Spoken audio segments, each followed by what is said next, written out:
A lot of people wonder why they say in the Appalachians not to go into the woods at night, not to whistle, not to sing, and always make sure you close your windows and you lock your doors and absolutely never respond to anything that calls your name. So this goes back to an old Native American belief in the area that these mountains were home to spirits and that they would come out and wander during the night. And I've heard two stories that will give you an idea as to why you should not do these things at night. So there was a man named Jeff. He lived outside of Knoxville, Tennessee.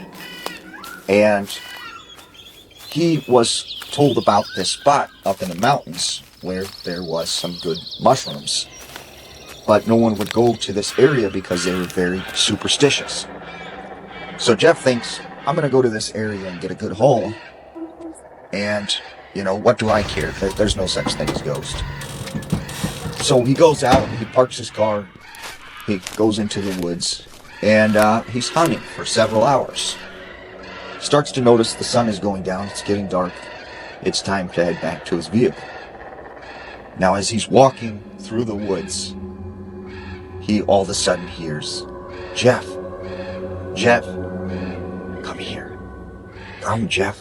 And he hears his name being called.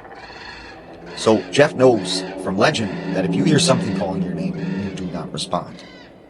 So he just keeps on walking, and all of a sudden he hears this louder and louder, his name being called. And then he starts hearing screaming coming from deep in the woods. And he hears laughter, and he hears what sounds like people just talking all around him. So he starts walking faster and faster, and he knows the way he came in, but for some reason it feels like the trees are almost moving, and he is going in the wrong direction now.